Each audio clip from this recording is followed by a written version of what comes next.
우리의 신앙고백서 22장 합당한 맹세와 서원에서 서원에 대해 고백하는 5절과 6절을 두 차례에 걸쳐서 함께 살펴보았습니다. 오늘은 마지막 7절을 함께 살펴보려고 합니다. 7절은 합당하지 않은 서원, 그릇된 서원에 대하여 가르칩니다. 22장 7절을 함께 고백하지요. 어떠한 사람도 시작.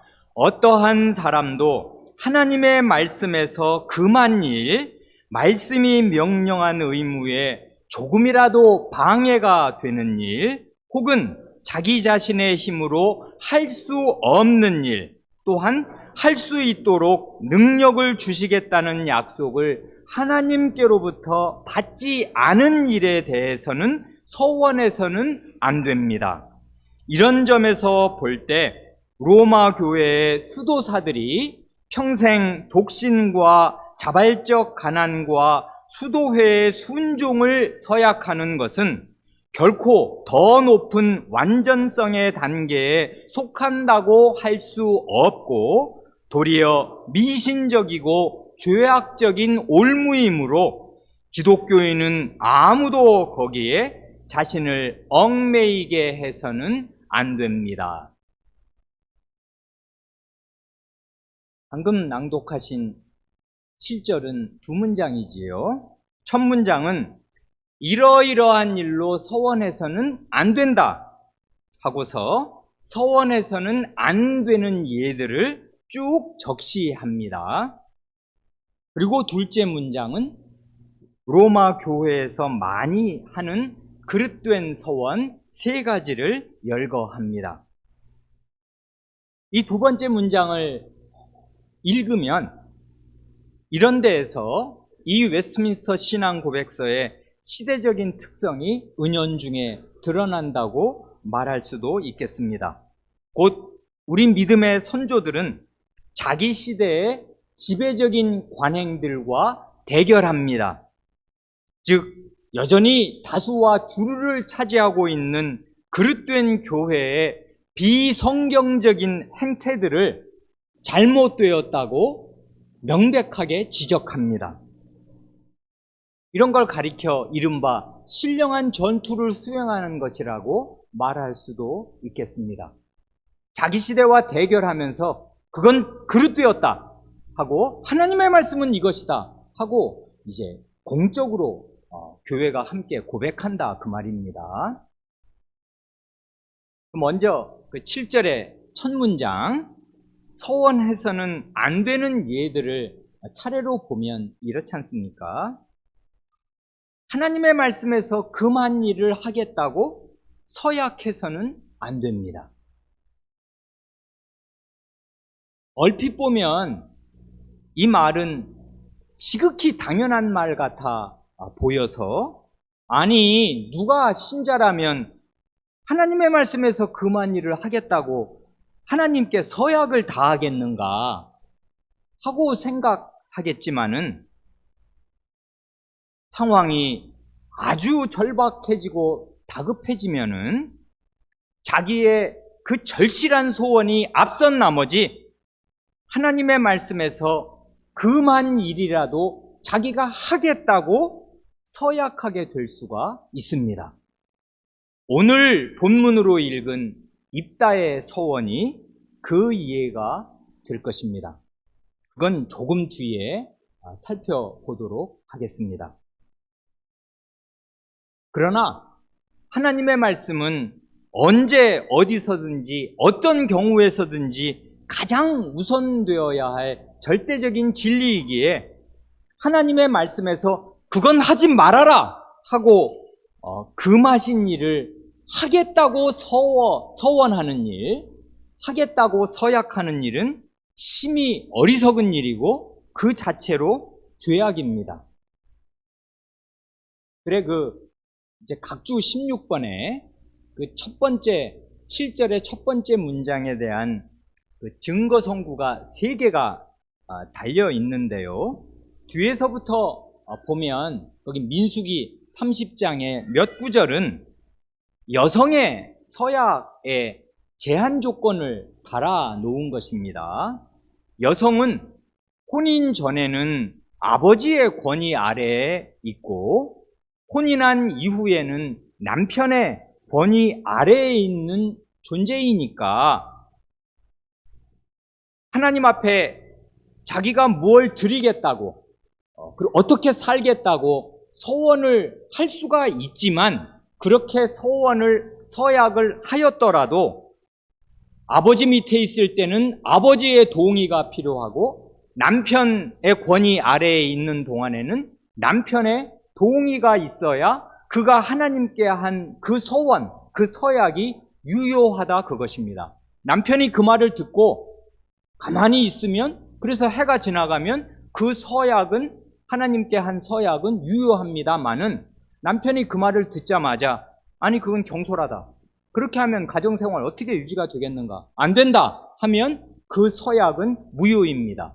하나님이 그가 하나님께 지키지 못할 그 여성이 아내가 하나님께 지키지 못할 서원을 하였다고 하여서 그를 문책하시지 않을 것입니다. 왜냐하면 권위 아래에 있는 존재이기 때문에 그래요. 물론 과부가 된다든지 혼자 사는 여성이라면 이제 그 부모가 안 계시고 혼자 사는 여성이라면 자기가 주체적으로 서원하고 서원하는 것을 지켜야 할 것이겠습니다만은 권위 아래에 있을 때는 권위 위에 있는 사람이 그 서원의 실현 여부를 결정할 수 있다. 그 얘기를 이제 민수기 30장에서 길게 합니다. 그리고 두 번째 그 마가복음 6장 26절은 우리가 과거에 살펴본 것인데 의인인 세례자 요한을 살해하는 직접적인 계기가 된 그 헤롯 안디바스의 그 맹세, 그걸 가리킵니다. 그러니까 맹세 자체를 한 거는 좀 허풍이고 허황된 맹세, 나라의 반이라도 주겠다, 뭐 그런 허황된 맹세를 한 것입니다만은 그 맹세를 지키겠다고 그가 구한 세례 요한의 목을 내어준 것은 이건 움직일 수 없는 살인 범죄란 말입니다. 너무나 큰 의인을 자기 맹세를 지키겠다고 이제 그 의인을 살해한 예 우리가 생각하였습니다. 오늘 이제 주목해서 볼 것은 그 첫 번째 증거 선구입니다. 사도행전 23장 12절 이하 몇 절이 거기 증거 선구로 달려 있지 않습니까? 그릇된 서원, 그릇된 맹세의 예를 거기 달아 놓았는데 이게 대단히 무섭습니다. 그 사도행전 23장 12절 이하 몇 절을 읽으면 이렇습니다. 날이 새매 유대인들이 당을 지어 맹세하되, 맹세가 나옵니다. 바울을 죽이기 전에는 먹지도 아니하고 마시지도 아니하겠다 하고 이같이 동맹한 자가 40여 명이더라. 대제사장들과 장로들에게 가서 말하되 우리가 바울을 죽이기 전에는 아무것도 먹지 않기로 굳게 맹세하였으니. 그래, 여기 맹세가 이제 그 12절에 한번 14절에 한번 나오고 쭉 읽으면 더 읽으면 21절에도 내려가면 다시 한번 그 맹세가 이제 또 나옵니다. 그런데요, 여기에 이 맹세라는 말은 아주 강력한 단어입니다. 지금 뭐 초강력 태풍이 온다는데 이건 진짜 초강력 맹세라 말할 수 있습니다. 보통 맹세가 아니고 요 맹세에 쓰인 단어는 어떤 단어인가 하면 이 맹세를 지키지 않으면 하나님의 저주가 내게 임할 것이다. 하나님의 저주를 받아도 좋다 하고서 저주와 맹세를 붙여서 하는 맹세예요. 저주의 맹세입니다. 굉장한 맹세를 한 것이에요. 맹세의 내용이 뭡니까? 바울 이자를 죽이기 전에는 밥도 안 먹고 물도 안 마신다. 식음을 전폐하겠다 하고서 살인을 맹세하였습니다. 그러니까 그릇된 종교적 열심에 사로잡힌 나머지 살인을 하겠다는 죄악된 맹세를 하였습니다. 이게 지금 적군과 싸우는 무슨 전시 상황도 아니고요. 하나님 나라를 침탈한 적군을 내가 죽이겠다 뭐 이런 거 아니지 않습니까? 그런데 종교적 광신에 떨어지면 사실은 이 맹세의 대상이 된 바울 사도가 회심 전에 꼭 이런 상태 아니었습니까? 눈먼 멧돼지처럼 예수 믿는 자들은 죽여야 할 자이고 감옥에 가두어야 할 자로 굳게 믿고 확신한 이 나사렛 이단들은 바퀴벌레처럼 박멸해야 한다. 이렇게 진짜 자기가 믿었단 말입니다. 꼭 그 일을 자기가 지금 받습니다. 40여 명이 이 바울 이자를 죽이기 전에는 내가 식음을 전폐할 것이고 이 맹세를 지키지 않으면 하나님의 저주가 내게 임해도 좋다. 이렇게 맹세를 하였단 말입니다. 그 자체로 죄악입니다. 살인을 지금 맹세하니 이게 어떻게 하나님 앞에 받으실 만한 서약이 되며 맹세가 되겠냔 말입니다. 말도 되지 않는 것인데 이렇게 하였습니다. 이자들은 그 뒤에 어떻게 되었는지 성경은 말하지 않습니다. 맹세대로 되었다면 굶어 죽었어야 합니다. 바울 사도는 이 맹세가 있었어도 2년 동안 멀쩡히 살아있었거든요. 2년이 훨씬 더 살아있었습니다. 가이사랴에 가서 2년 동안 구금되어 있었고 그 뒤로 로마로 갔고 로마 가옥에서 투옥되었다 풀려났다 투옥되었다 하면서 훨씬 더 살았으니까 이 사람들은 그 전까지는 먹어서도 안 되고 마셔서도 안 되니까 그렇게 안 하면 하나님이 내게 저주를 부으셔도 나는 좋다. 이랬단 말입니다. 그러니 이게 정말 헛된 맹세고 죄악된 맹세고 지킬 수 없는 맹세인데 이런 맹세를 한단 말입니다. 참고로 이 단어를 보면 생각나는 구절이 또 하나 있습니다. 비극적이게도 이 저주의 맹세는 베드로 사도가 주님을 마지막 3번째로 부인할 때 했던 바로 그 맹세입니다. 저주의 맹세. 마가복음 14장 71절에 신약성경에 4번 나오는 이 단어가 앞에 3번은 앞에가 아니라 사도행전 23장에 3번이 연달아 나오고 마가복음 14장에 똑같은 단어가 한 번 나옵니다. 그러나 베드로가 저주하며 맹세하되 나는 너희가 말하는 이 사람을 알지 못하노라. 이 사람이 3번을 예수님을 부인하지 않습니까? 예수님 잡히시던 그 밤에 이제 혈기가 있으니까 충성을 맹세하면서 주님을 쫓아는 갔습니다마는 그 대제사장의 뜰에서 추우니까 숯불을 피워놓았는데 겹불을 쬐다가 여종이 당신 말투 들어보니 이거 나사렛 갈릴리 사람 맞구만. 저 사람 제자 맞지요 당신? 아닙니다. 난 모르오.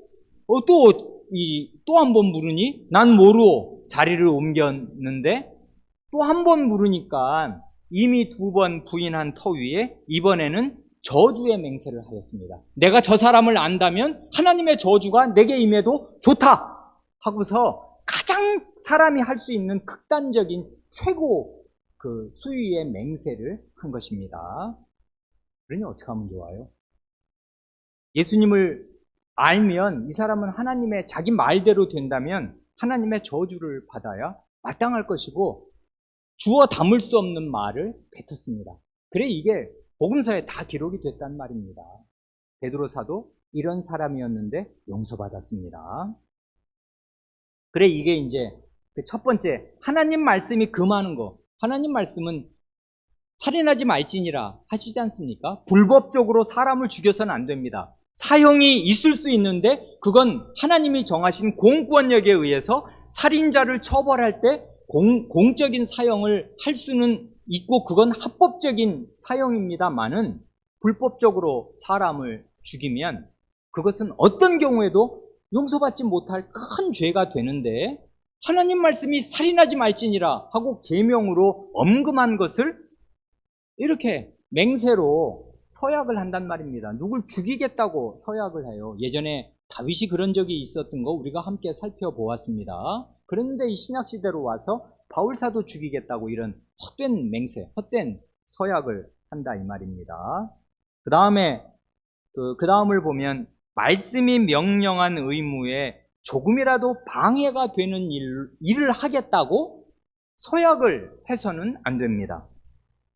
어디 이런 경우가 있겠나 하겠지만 그 7절의 두 번째 문장 로마교회 관행과 연관지어서 예를 들자면 하나님께서는 태초부터 창조 규례로 남자와 여자의 혼인을 정하시고 생육하고 번성하여 땅에 충만하라 하고 명령하셨지 않습니까? 이게 얼마나 큰 명령이고 이 인류의 역사가 지속되는 한에는 변치 않을 하나님의 큰 명령인데 로마 교회 그 수많은 신부와 수녀들은 자기들이 합당한 배우자를 만나지 못해서 혼인을 할 수가 없어서 못하는 게 아니고 아예 신부와 수녀가 될 첫 순간에 혼인을 하지 않겠다고 독신의 서약을 하고서 신부와 수녀가 되는 것 여러분 다 아십니다. 이 관행이 그 중세 어느 때 시작이 되어서는 이게 거의 그 어거스틴 선생, 그게 4세기 아니에요. 4, 5세기인데 4세기 어간부터 종교적인 열심이 발동이 되면서 마치 이게 말하자면 결혼하지 않고 이렇게 따로 이렇게 살면 하나님께 자기를 더 정결하게 바쳐서 드리는 것과 같은 이런 종교적인 과열 현상이 있어서 그런 수도원이 이제 기독교의 중요한 전통으로 자리 잡게 되고 수도원에 들어갈 때는 말하자면 이름도 정결서원인데 혼인하는 것은 정결하지 않은 것입니까? 맹랑합니다. 정결서원을 하고서 나는 이 성적인 순결을 평생 지키겠다 하고 독신을 서약을 해요. 이게 얼마나 큰 멍해가 되는지 그 뒤의 역사가 무수히 증명합니다. 그런데 지금도 다 아시는 대로 로마 교회 그 많은 사제들, 그 많은 수녀들은 다 이 서약에 자신을 내지 않습니까? 하나님의 창조 규례를 위배하는 그런 서약을 멀쩡히 그 교회의 가장 지도층에 있는 사람들이 한단 말입니다. 대단히 어리석은 일입니다. 그래 여기 그 자기 시대의 관행. 그런데 그게 로마교는 교리가 변치 않으니까 지금까지도 여전히 그렇게 합니다. 대단히 어리석은 일입니다. 그리고 이제 마지막으로 거기 보면 자기 자신의 힘으로 할 수 없는 일 또한 할 수 있도록 능력을 주시겠다는 약속을 하나님께로부터 받지 않은 일에 대해서는 서원해서는 안 된다. 그러니까 서원이라는 거 우리 예전에 그 민수기에서 서원에 그 민수기 6장에 있는 서원하는 그 예들을 살펴보았습니다만은 사람이 무슨 서약을 할 때는요 신중하게 생각을 해야 해요. 그러니까 이렇게 하는 게 대단히 좋습니다. 조건을 정하는 거예요. 조건. 그러니까 어느 한도 내에서 언제까지 하나님께서 이렇게 하여 주시면 제가 이렇게 하겠습니다 하고 서원을 하는 거란 말입니다. 서약을 하더라도. 그런데 그 서약은요 이제 하는 게 나쁜 일이 물론 아니니까 구약에 서약을 하도록 그렇게 나실인 서원 규례도 정해놓고 하셨습니다만은 서약을 남발하는 것은 결코 좋은 일이 아닙니다. 서원을 많이 할 필요가 없어요. 왜 그러냐 하면 그리스도인의 첫 번째는 하나님이 주신 선물을 받는 것이에요. 하나님께 뭘 하겠다고 뭘 이렇게 늘어놓는 게 잘하는 게 아니고 하나님이 주신 것을 충분히 받는 것입니다. 그래야 할 힘이 생겨요. 하나님께서 자기 아드님을 주셨잖아요. 아드님을 주시고 성신님을 주셨잖아요. 그 사실의 의미를 1000분의 1이라도 제대로 아는 것입니까? 그걸 알아야 마음에 담대함이 생기고 힘이 생기는 것인데 하나님이 주신 것은 쥐꼬리만큼 알면서 종교적인 열심이 발동이 돼서 자기가 감당하지 못할 것을 뭘 하겠다고, 뭘 바치겠다고, 뭘 어떻게 하겠다고 서약을 합니다. 그러면 그게 선을 넘는 것이고요. 그렇게 되면 죄를 범하게 되기가 딱 좋은데 잘못된 서약들을 많이들 한단 말입니다. 그러니까 서약을 하기 전에는 깊이 생각해서 이게 내 힘으로 할 수 있는 것이냐, 그리고 하나님께서 할 수 있는 힘을 충분히 주시겠다고 정당한 약속을 내가 받은 것이냐, 그걸 깊이 생각해야 하는 것입니다. 그런데 많은 경우에 서원이 말하자면 분별이 떨어지는 채로 분별력 없이 종교적인 과잉 열심으로 이루어지는 경우 대단히 많습니다. 기독교사는 이런 그릇된 서원들로 가득 차 있다 해도 과언이 아니에요. 과거로부터 그렇습니다. 특히 자식에 대해서 함부로 무슨 서원을 한다는 거, 지난번에 잠깐 말씀드렸습니다만 무슨 아들을 목사로 만들겠다? 어리석은 서원이지 않습니까? 그게 자기 마음대로 되는 것이에요. 어림도 없는 것이란 말입니다. 자기 아들에게 그런 은사가 있는지 없는지 하나님께서 그렇게 만들어 주실 것인지 그런 싹을 충분히 보고 이 사람 이게 목사의 제목이다. 그런 마음의 확신이 내적으로 외적으로 증명이 되어야 그렇게 뭘 하든지 말든지 하는 것인데 어린 아들을 가리켜서 그렇게 서원을 턱턱 해버리면 그게 어떻게 지켜질 수 있는 서원이냔 말입니다. 그런 사람 목사 되면은 교회를 말아먹는 수밖에 무슨 다른 도리가 있어요. 설령 그런 서원대로 부모가 경건한 사람이니까 자식을 길러서 자식이 이제 부모의 뜻을 이어서 목사가 되었으면 그건 천만다행이고 훌륭한 목사로 살면 천만다행이지 그건 그 하나님의 은혜로 그렇게 된 것이지 서원을 잘해서 그렇게 된 거 아니란 말입니다. 목사는 그렇게 되는 거 아니에요. 근데 그런 일들이 교회에 고래로 많았단 말입니다. 오늘 본문으로 읽은 그 사사기 11장은 사사 입다의 서원에 대해서 기록합니다. 입다는 므낫세 지파에 속한 사람이고 그 요단강 동편에 므낫세 지파 절반에 그 분배받은 땅이 있는 거 다 아시지요? 그래 요단 동편에 길르앗에서 태어났습니다. 그래 오늘 읽은 이제 그 사사기 11장을 보면 이 입다를 가리켜 길르앗 사람이라 합니다. 길르앗이라 하면 그 요단 갈릴리 호수 어딘지 지도에서 대강 아시지요? 갈릴리 호수에서 요단강이 쭉 아래로 흐를 때 그 갈릴리 호수서부터 요단강 지도를 마주대하고 보자면 오른편에 요단강 동편에 있는 그 땅이 이제 그 큰 땅이 길르앗 땅인데 길르앗 사람입니다. 그 입다의 아버지 이름도 자기 땅의 이름을 따서 길르앗인 모양입니다. 그래 이 길르앗 입다의 아버지는 아내가 있는데도 기생에게서 입다를 낳았습니다. 그러니까 입다는 말하자면 사생아라고 할 수도 있겠습니다. 기생은 이제 그 정상적인 부녀가 아니지 않습니까? 그러니까 기생을 취해서 이제 아이를 낳았으니까 이제 그 정식으로 자기 아들이라 하기도 어렵고 아들이 아닌 것도 아니고 애매한데 문제는 자기 아내가 있으니까 그 본처의 그 아들들이 자라서 입다를 쫓아냈습니다. 왜냐하면 입다를 이게 배다른 형제라고 인정을 해서 우리 아버지의 아들인 건 사실이니까 아버지 쪽으로 보면 그게 자기 아버지의 아들이잖아요. 그러니까 이 사람을 자기 아버지의 아들로 같은 형제로 인정을 하면 어떻게 되냐면 길르앗 아버지가 돌아가시고 나면 기업을 나누어 가져야 돼요. 그래야 될 거 아닙니까? 아들 수대로 기업을 나누어 가져야 되는데 이 기생의 소생과 기업을 나누어 가지면 손해가 나고 싫단 말입니다. 그래 쫓아냈습니다. 그래 이 입다가 고향에서 쫓겨나서 말하자면 요즘 말로 하면 깡패 같은 사람들과 이제 더불어서 살았습니다. 이 입다의 고향에 해당하는 길르앗 땅 바로 밑에 암몬이 있습니다. 암몬. 이때가 언제인가 하면 이스라엘이 블레셋과 암몬에게 장장 18년간 압제를 당하던 때입니다. 그 앞 사사기 10장 8절을 보면 알 수 있습니다. 그러니까 이제 18년이면 그게 좀 긴 세월이에요. 이스라엘이 블레셋은 어디 있는 줄 아시죠? 지중 해변에 포진하고 있습니다. 좋은 땅에.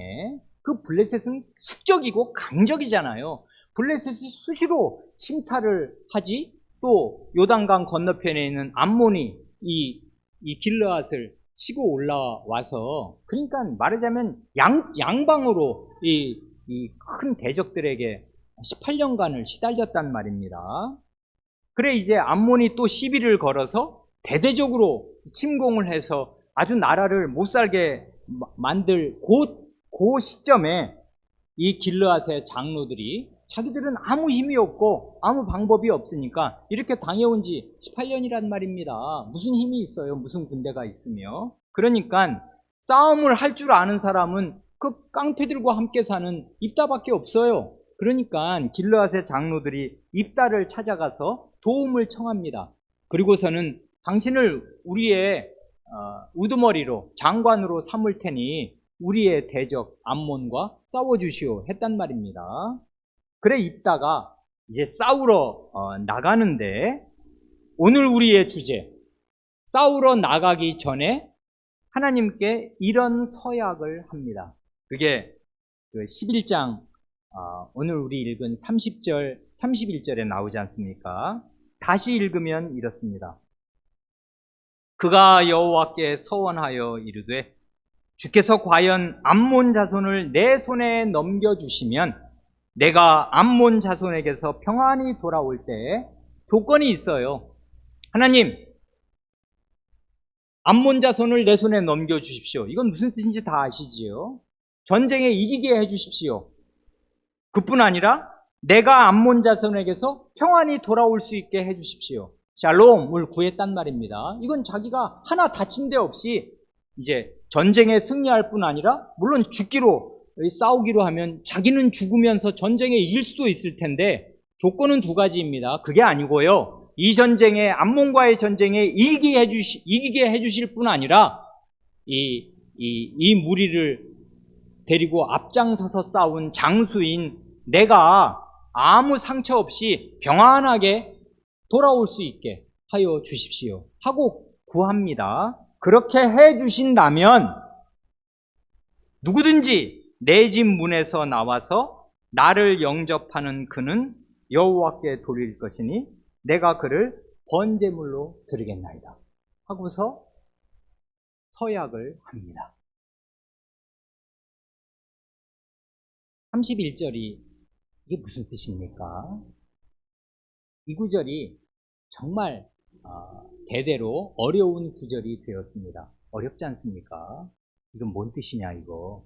그래가지고 교회 내에서 역대로 여러 해석들이 있었고 대대로 큰 논란이 되어서 이건 정말 해석하기가 쉽지 않은 구절임에 틀림이 없습니다. 그러니까 우리는 신중해야 하고 조심스럽게 생각할 수밖에 없습니다.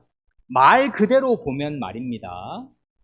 말 그대로 보면 누구든지 내 집 문에서 나와서, 그러니까 내가 이제 전쟁에 이겼고 다친 데 없이 평안하게 내 몸에 평안을 유지한 채로 이제 그 전승을 거두고 돌아오게 해주신다면 내 집 문에서 누구든지 나와서 나를 영접하는 그는 하나님의 것으로 하나님에게 드리겠는데 번제물로 드리겠다. 요게 서약의 내용입니다. 그럴 때 그 말 그대로만, 그 기록된 대로만 그냥 보면 거기 그는 할 때 그는이 짐승이 될 수도 있고 사람이 될 수도 있습니다. 말만 보면 그래요. 그래서 이제 이게 어려운 구절이 되니까 어떤 해석자들은 야, 이게 사람을 번제물로 드린다는 건 이스라엘에서 듣도 보도 못한 일이고 없는 일 아니냐. 그러니까 이건 서약을 어떻게, 이런 서약은 원래 이스라엘 백성 정상적인 사람이라면 할 수가 없는 것이고, 그 앞에를 보면 이 입다가 굉장한 신앙의 지식이 있고 이스라엘 역사를 쫙 꿰고 있는 신앙의 사람이었단 말입니다. 그러니 이런 사람이 이런 서약 할 리가 없다 해서 여기에 그가 이게 문법적으로 보면 꼭 사람을 뜻하지 않아도 되거든요. 그것이든지 사람이든지 상관이 없어요. 그러니까 예를 들면 뭐 소가 뛰어나오든 양이 뛰어나오든 뛰어나올 수 있다 이 말입니다. 그러니까 누구든지 나오면 내가 그걸 하나님께 제물로 드리겠다. 이렇게 이제 어떻게든지 해석을 해보려고 그렇게 해석을 하기도 합니다. 그런데 여기 보면 나와서 나를 영접하잖아요. 소가 나와서 나를 전승을 거두었다고 영접을 하겠으며 양이 나와서 영접을 하겠냐는 말입니다. 그러니까 이건 문맥을 그냥 그렇게 뭐 이렇게 저렇게 어렵게 비비 꼬아서 해석하지 않고 경명하게 읽으면 전쟁이 이기고 돌아올 때 영접하러 우리 집에서 나오는 존재란 누구예요? 사람일 것입니다. 그게 종이 되었든 뭐 자기 딸이라고는 전혀 뜻밖이었겠습니다만은 어쨌든 이 사람이 이런 서원을 하였습니다. 왜 이런 서원을 했겠습니까? 전쟁을 앞두고 있고 지금 이제 전쟁에 나가고 있어요. 전쟁이 얼마나 살벌한 것인지 뭐 우리 세대는 전쟁을 겪은 세대가 아닙니다만은 전쟁을 앞두고 목숨을 건 한판 승부를 앞두고서 다급하고 절실하니까 이 승패에 나는 모든 것을 건다 하는 비장한 각오가 있었을 것입니다. 그런 비장한 각오를 이런 서원으로 표시한 것입니다. 하나님이 이렇게 해주시면 제가 이렇게 하겠습니다 하고 서약을 했단 말입니다. 결과가 뭡니까? 우리가 아는 대로입니다. 전쟁에서 승리를 거두고 돌아왔습니다. 그런데 하필이면 입다의 집안에서 제일 먼저 자기 집안에서 제일 먼저 영접하러 나온 그를 번제물로 바치겠다 했는데 제일 먼저 영접하러 나온 존재가 누구냐 하면 그의 무남동녀 외동딸이었습니다. 어떻게 하면 좋냔 말입니다, 이거. 그래, 34절을 읽으면, 보라. 이게 이제 깜짝 놀란 것입니다. 이 사사기 저자도. 보라. 그의 딸이 소고를 잡고 춤추며 나와서 영접하니 합니다. 입다의 딸에게는 여기까지는 일단 아무런 문제가 없습니다. 소고를 잡고 춤추며 나와서 승전한 군인을 영접하는 것은 이스라엘의 전통입니다. 과거에 홍해를 건넌 뒤에도 미리암과 이스라엘의 모든 여성들이 소고를 잡고 춤을 추었습니다. 출애굽기 15장에 나오지 않습니까? 그건 전쟁의 승리였던 것입니다. 자기들이 싸운 전쟁은 아니었습니다만은 여호와께서 홀로 군대 장관이 되시고 홀로 군사가 되셔서 애굽 그 철병거를 타고 쫓아오던 바로의 군대들을 홍해에 수장시키셨습니다. 그래 그 시신이 말하자면 물가에 널브러졌고 이스라엘은 홍해를 육지로 건너서 구원을 얻은 뒤에 미리암, 예언자 미리암과 그 이스라엘 모든 여성들이 이 북을 치고 춤을 춘 것이에요. 전승을 노래한 것입니다. 그리고 나중을 보면 소년 다윗이 그 골리앗을 물리치고 블레셋과의 전투에서 큰 승리를 거두고 돌아올 때 이스라엘 각 집에서 여성들이 쏟아져 나와서 소고를 잡고 춤을 추면서 사울이 죽인 자는 천천히요 다윗이 죽인 자는 만만이로다 하고 노래를 불렀단 말입니다. 그러니까 이건 이스라엘의 전통이에요. 그리고 원래 전승한 그 병사들을 그 여성들이 맞는 것은 어느 나라나 없는 나라 없이 자연스러운 일이지 않습니까? 아무 문제가 없습니다.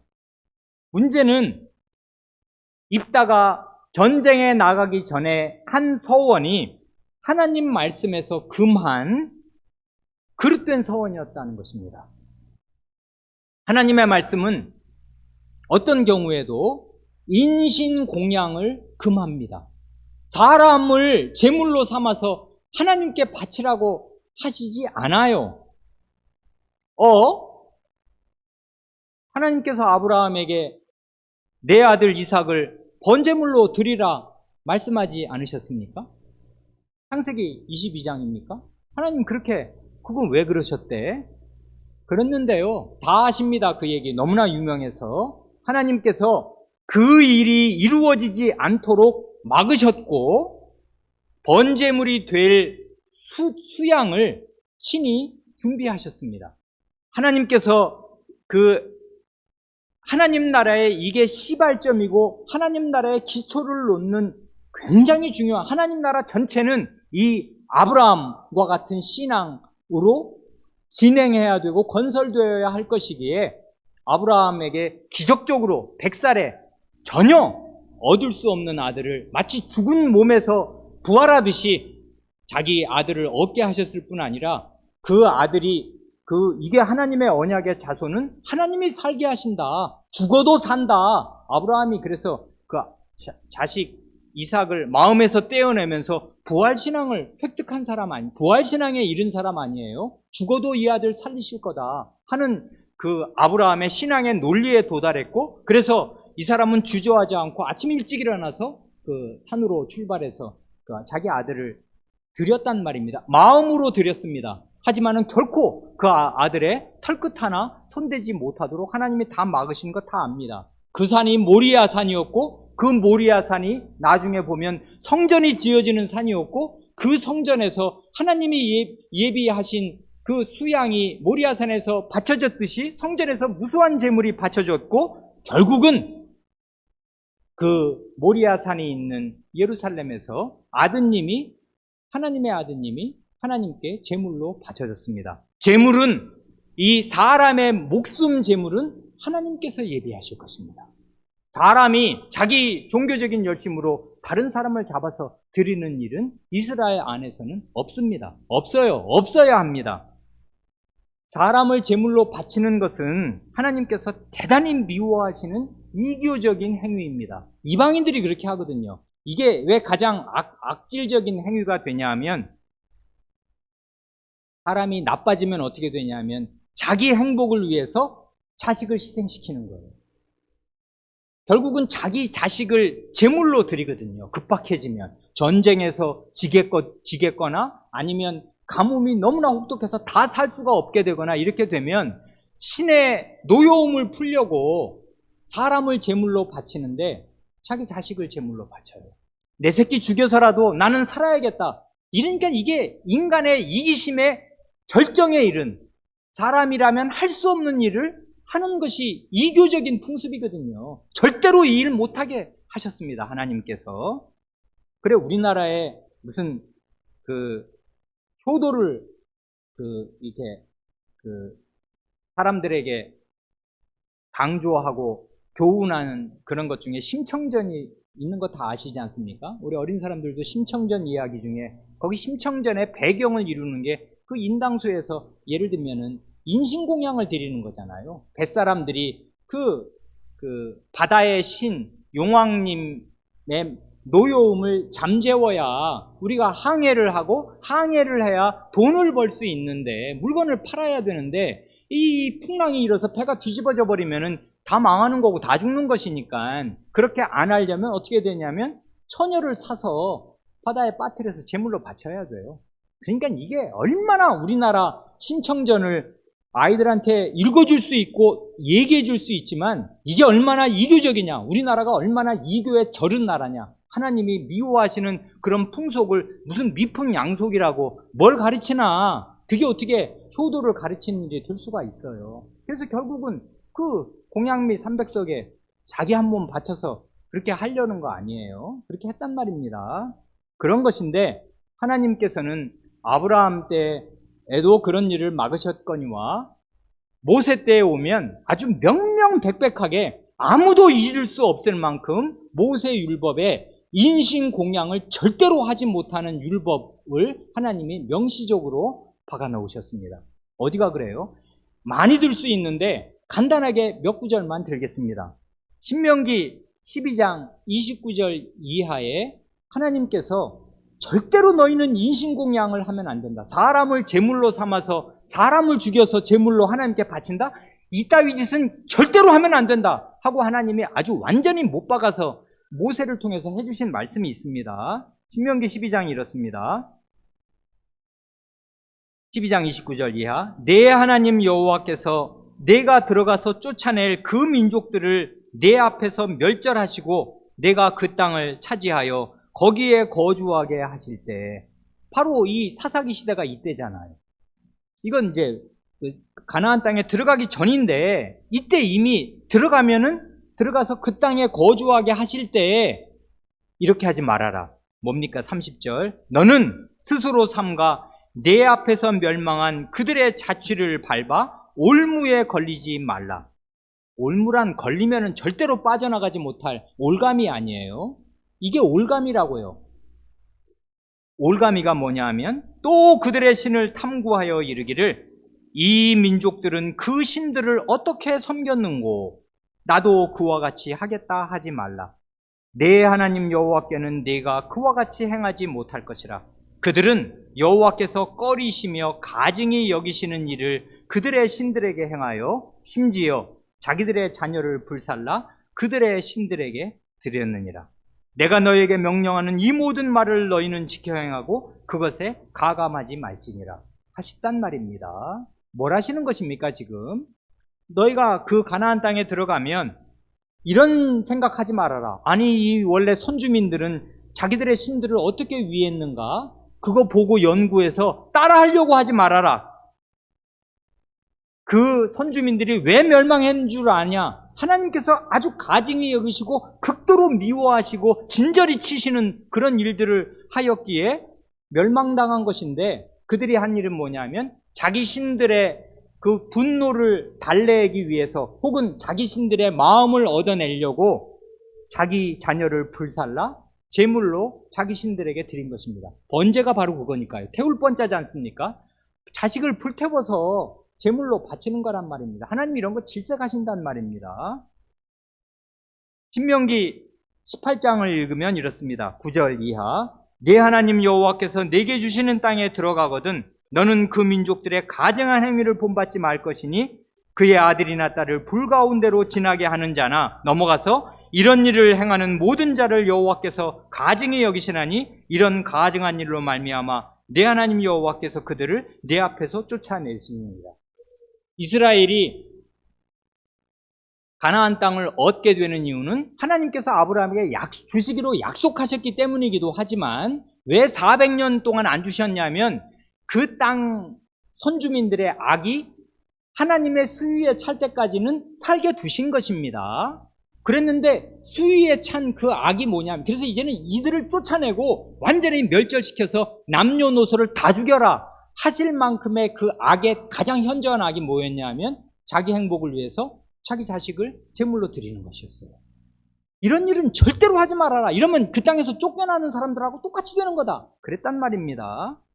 한 말씀만 더 읽으면 이렇습니다. 이건 한두 군데 한 말씀이 아니에요. 레위기 18장 21절 너는 결단코 자녀를 몰렉에게 주어 불로 통고하게 함으로 내 하나님의 이름을 욕되게 하지 말라. 나는 여호와니라. 한두 군데서 이런 말씀하신 거 아니란 말입니다. 모세 오경은 모르면 이스라엘 사람 아니지 않습니까? 알아야 해요. 명시적으로 하나님이 못 박아서 이런 일 하지 말아라 그랬단 말입니다. 근데 입다는 바보입니까? 아닙니다. 입다는 믿음의 사람입니다. 우리가 예전에 부지런히 살핀 히브리서 11장 32절을 보면 구약의 믿음의 사람들을 그 히브리서 저자가 쭉 거기 아벨서부터 노아 쭉 열거해 나갈 때 말입니다. 사사 시대로 하면 4인방을 꼽지 않습니까? 사사는 많은데 네 사람을 딱 믿음의 대표적인 인물로 예로 들을 때 기드온, 바락, 삼손, 입다예요. 딱 네 사람만 예로 들어요. 그러니까 이 보통 사람 아니란 말입니다. 내가 무슨 말을 더하리요? 기드온, 바락, 삼손, 입다, 다윗 및 사무엘과 선지자들의 일을 말하려면 내게 시간이 부족하리로다. 그들은 믿음으로 나라들을 이기기도 하며. 그래, 나라들을 이긴 거, 전승을 거두어서 이스라엘을 외적의 손에서 구해낸 것을 믿음의 행위로 언급할 때 거기에 입다가 꼽히니까 입다는 믿음의 사람입니다. 그리고 이거에 주의해서 봐야 하는데 사사기 11장을 잘 보면요. 입다가 서원을 몇 절에서 해요? 30절, 31절에서 하는데요. 서원하기 직전에 어떤 일이 있어요? 29절을 보면 서원을 하기 전에 성신이 입다에게 임하신 사실을 말합니다. 여호와의 영이 여호와의 신이 입다에게 임하시니 성신이 임하셨고 성신의 인도를 받아 이제 적군으로 그 암몬에게로 나아간단 말입니다. 나아가면서 이 서원을 지금 하는 것이거든요. 그리고 나면 어떻게 되냐면 그 뒤에 32절에서 서원하고 나면 하나님께서 승리를 주셔요. 그러니까 서원이 있고 곧 서원한 그 30절, 31절이 있고 서원 바로 앞에 여호와의 신이 임한 일이 있고 그리고 서원 바로 뒤에 하나님께서 승리를 주신 일이 기록이 되어 있어요. 그러니까 성경을 그냥 쭉 잘못 읽으면 이건 성신이 이 사람에게 충만하게 임했고 성신의 인도를 받고 지금 전쟁을 수행하러 나가고 있고 그런 가운데 서원을 했고 서원대로 하나님이 승리를 주셨구나. 그러니까 이 서원은 잘못된 서원일 리가 없겠다. 이렇게 생각할 수가 있습니다. 그러나 입다의 이 승리는 입다의 서원과는 아무 관련이 없습니다. 하나님의 말씀에 어긋나는 서원을 한 것이 하나님 말씀에 금한 서원을 한 것이 무슨 승리와 관련이 있어요? 이 승리는 18년 동안 외적에게 시달린 이스라엘 백성의 고통을 하나님께서 불쌍히 여기셔서 입다를 자기의 도구로 하나님의 도구로 쓰셔서 그를 성신이 감동시키셔서 승리를 거두게 하셔서 자기 백성을 불쌍히 여기시는 하나님의 은혜의 표가 입다를 통해서 나타난 것뿐입니다. 그러니까요, 오히려 역으로 이렇게 생각하는 것이 더 옳을 것입니다. 사람이 성신을 받았다고 해서 아무 오류가 없는 완전한 인간이 되는 것이 아닙니다. 삼손을 보세요. 성신의 능력으로 그가 얼마나 큰 일당천 일당만의 괴력을 발휘하면서 블레셋의 손에서 이스라엘을 건졌는가. 그런데 그는 얼마나 오류가 무수히 많은 사람이었나. 성신을 받으면 무오류의 완전한 인간이 되는 것 아니란 말입니다. 성신을 받으면 그만큼의 기능을 행하는 것이에요. 이스라엘 과거 역사를 보면 그렇단 말입니다. 주의할 것은 이미 주신 하나님의 말씀을 마음에 새겨야 하는데 사람은 대개 하나님의 명명백백한 말씀보다 자기 시대의 영향을 더 많이 받는다는 사실입니다. 입다가 어느 나라에서 이스라엘을 구원한 것입니까? 지금 암몬이지 않습니까? 입다는 암몬의 압제와 침공에서 이스라엘을 구한 구원자가 되었습니다마는 암몬의 우상숭배적인 행습에서는 벗어나지 못하고 그것을 그대로 따라한 사람이 되었습니다. 그래, 이게 무서운 거라고요. 하나님의 근데 기록된 말씀이 없었으면 한계를 우리가 다 인정합니다. 다윗 시대 그리고 그 이전 시대 때 한 사람이 여러 여자를 거느리고 사는 거, 그 당시에는 그랬으니까 그걸 하나님이 특별히 죄악시하셔서 너 그러면 너는 상종할 수 없다 이렇게 하신 거 아니란 말입니다. 시대의 한계를 하나님이 모르시는 게 아니고 완전히 도외시하고서 절대선을 요구하시는 것 아니에요. 시대의 한계가 있습니다. 그걸 하나님이 인정하시면서 그만큼 사람을 상대하셔요. 노예제 사회에서 기독교인이 노예를 집에 두고 살았을 때 지금 여러분 집에 노예를 두고 살면 그 사람 신자는 못 될 것입니다. 안 그렇습니까? 그리고 신자가 못 될 뿐 아니라 감옥에 가야 될 것이에요. 집에 노예를 두고 살면 안 되지 않습니까? 노예는 없어요. 그런데 과거에는 노예제 사회에서 신자가 노예를 두고 살았다고 하나님이 너는 신자답지 못하다 나가라, 하나님 나라에서 내쫓지 않으신단 말입니다. 그만큼을 인정하셔요. 그러나 그거는 시대의 한계를 인정하신 것일 뿐이지 하나님이 명시적으로 해놓으신 말씀들은 지켜야 한단 말입니다. 여기 인신공양, 무슨 자식이든지 사람이든지 내 집에서 나오는 사람, 그게 자기 종이면 자기가 종을 제물로 드릴 수 있는 것입니까? 없어요. 어떤 사람도 다른 사람의 목숨을 취해서 제물로 쓸 수는 없단 말. 그런 권한을 가진 존재는 없습니다, 세상에. 하나님도 그걸 요구하시지 않는데 사람 제물을 하나님이 요구하시지 않고 유일하게 하나님이 하셨다면 아드님의 목숨 하나뿐입니다. 그것으로 모든 죄를 속죄하시려고 하나님이 정말 이 기이한 이해할 수 없는 기상천외한 방법을 내셨고 자기 스스로 희생을 감내하시면서 그 길을 홀로 가셨지 그 길을 사람에게 요구하신 일이 없어요. 그런데 이 입다는 그렇게 한 것입니다. 입다의 딸은 어떻습니까?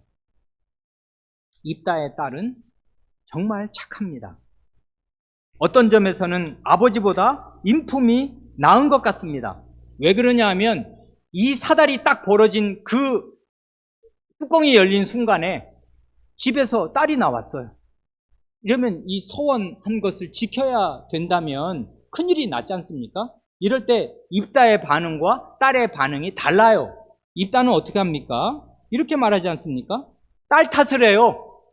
물론 가슴이 찢어지니까 괴로운 말을 쏟아낸 것임에 틀림이 없겠습니다만은 어찌할꼬 내 딸이여, 너는 나를 참담케 하는 자요, 너는 나를 괴롭게 하는 자 중에 하나로다. 자기 잘못을 얘기하지 않습니다. 자기가 서원을 잘못해서 딸이 이렇게 되게 됐잖아요. 어찌하면 좋을꼬? 내가 왜 그랬단가? 이렇게 말하지 않고, 너 왜 나와서 나를 이렇게 참담하게 만들며 나를 괴롭히냐? 하고 딸에게 원망을 한단 말입니다. 아버지의 그 찢어지는 마음 우리가 이해 못할 바 아니지만 말을 이렇게 해요. 책임을 딸에게로 돌린단 말입니다. 딸은 어떻게 해요? 아버지보다 인품이 훨씬 나은 것 같습니다. 딸은 뭐랍니까? 아버지 왜 그러셨어요? 하는 말을 하지 않습니다. 여기 읽다가 서원의 위중함을 알고 서원의 무게를 알고 내가 여호와를 향하여 입을 열었으니 능히 돌이키지 못하리로다 합니다. 서원의 무게를 알기는 알았습니다. 함부로 하나님 앞에 한 서약을 자기 마음대로 뒤집을 수는 없었지만 이건 하나님의 말씀에 위배되는 그 서약이니까 하나님께 속건제를 드리고 용서를 받아야 할 일이지 딸을 제물로 바칠 일이 아니었습니다. 그런데 딸은 뭐랍니까? 아버지 원망을 하나도 하지 않아요. 아버지 말을 그대로 받아서 아버지께서 여호와를 향하여 입을 여셨으니 아버지의 입에서 낸 말씀대로 내게 행하소서 합니다. 아버지는 딸을 원망하는 말을 쏟아냈는데 딸은 아버지를 한마디도 원망하지 않고 서원했으니 지키셔야겠네요. 알겠어요. 한단 말입니다. 그러니 이렇게 착하고 이렇게 순종적인 딸이 없습니다. 그러나 하나님 말씀에 대한 바르고 투철한 지식이 박약했던 점에서는 그 아버지의 그 딸이고 아버지와 딸이 다를 것이 없습니다. 하나님 말씀에 위배되는 서약은 원인 무효입니다. 원래부터. 그러니까 그 서약을 한 게 죄가 아닌 게 아니니까 서약을 잘못한 것이고 잘못했으면 용서를 받아야 하는 것이고 나중에 다른 예를 보면 알지만 다윗도 맹세했었지 않습니까? 하나님 앞에. 근데 그거 철회해요. 그대로 해서 나발의 집안 남자들 다 죽였으면은 그 큰일 난 일이었단 말입니다. 그런데 자기가 분명히 맹세해놓고도 철회하거든요. 그러면 하나님이 너 왜 맹세해놓고 철회하냐? 너 이리 와라 하고서 그를 치죄하지 않으신단 말입니다. 그래, 잘못 맹세하고 잘못 서원하는 게 작은 죄가 아니지만 용서받지 못할 죄도 아니에요. 그러니까 이런 죄를 용서받으면 되었는데 그 아버지의 그 딸입니다.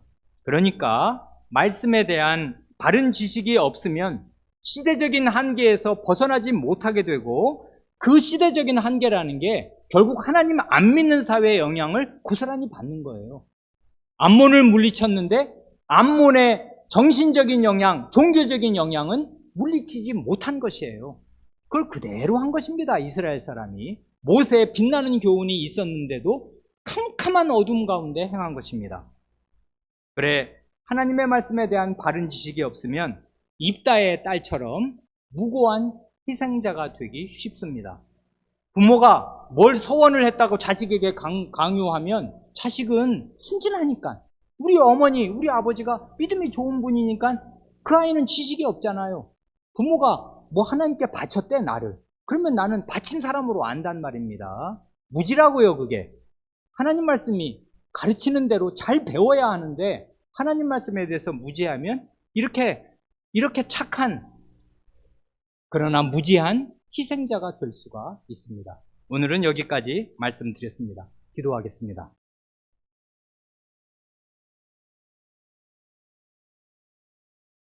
하나님 아버지, 저희 믿음의 선조들이 하나님 앞에 맹세하거나 서약하는 일, 곧 예배의 행위로서 그 무거우신 하나님의 이름을 사용하여 사람들 앞에 무엇을 맹세하든지 아니면 살아계신 하나님께 나아가 무엇을 하겠노라고 엄숙하게 서약하는 이 일의 중대함에 대해서 저희가 함께 살펴보았고, 특별히 로마교에서든지 개신교에서도 많은 사람들이 하나님의 말씀에 무지한 관계로 그 무지를 드러내어서 함부로 서약하고 심지어 하나님 말씀이 하지 말라고 하고 그 그 많은 것들을 하겠다고 서약을 하는 일들도 여전히 많이 있는 것을 생각하오며 신약과 구약의 여러 예들에서 헛된 맹세, 헛된 서약들이 많이도 나오는 것을 저희가 배우게 되옵니다. 주님, 말의 무게를 알게 하시고 하나님 앞에 말을 조심하게 하시며 하나님 앞에 어떻게 살아야 할 줄을 알기 위하여 하나님의 말씀을 더욱 투철하게, 더욱 철저하게, 더욱 통투하게 배울 수 있는 열심을 저희에게 허락하여 주시기를 구합니다. 우리 구주 예수님의 이름으로 기도합니다. 아멘.